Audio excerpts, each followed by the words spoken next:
नमस्कार, जोहार झारखंड। बात करेंगे कोल्हान टाइगर चंपई सोरेन चाचा की, जिन्होंने पुत्र मोह में 40 साल जिस पार्टी में रहे उसको छोड़ दिया और भारतीय जनता पार्टी ज्वाइन किया क्योंकि उनके बेटे को टिकट दिया गया घाटशिला से।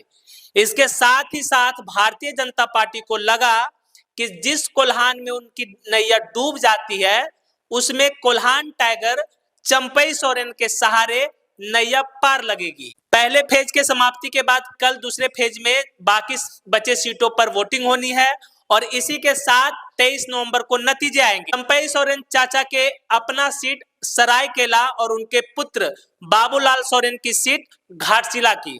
सरायकेला विधानसभा सीट में जहां पे चंपई सोरेन लगातार चुनाव जीतते आ रहे हैं, पहली बार उनको मुश्किलों का सामना करना पड़ रहा है। जी हां, इस बार उनकी जो जीत है वो बड़ा मुश्किल माना जा रहा है और उनको टक्कर दे रहे हैं गणेश महाली। हालांकि टाइगर जयराम महतो के पार्टी के प्रेम मार्डी ने यहाँ अच्छी लड़ाई लड़ी और अपनी उपस्थिति दर्ज कराई, लेकिन लड़ाई में आमने सामने यहाँ पे चंपई सोरेन और गणेश महाली के बीच में हुआ है और वोटरों का जो रुझान है उससे ये लग रहा है कि चंपई सोरेन ये सीट निकाल तो लेंगे, लेकिन कितने अंतर से निकालेंगे ये कह पाना मुश्किल है। आदिवासी वोटरों में इस बात को लेकर भी नाराजगी रही कि हेमंत सोरेन को छोड़कर भारतीय जनता पार्टी में चंपई चाचा क्यों चले गए। तो इस बार जो है सरायकेला की सीट जो है वो बड़ी मुश्किल से चंपई सोरेन जीतते नजर आ रहे हैं। हालांकि क्या होगा असली परिणाम तो 23 नवंबर को ही पता चलेगा।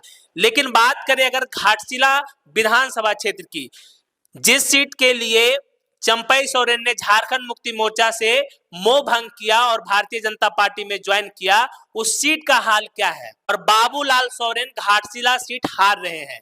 घाटशिला की सीट फिर से झारखंड मुक्ति मोर्चा के रामदास सोरेन जीत रहे हैं।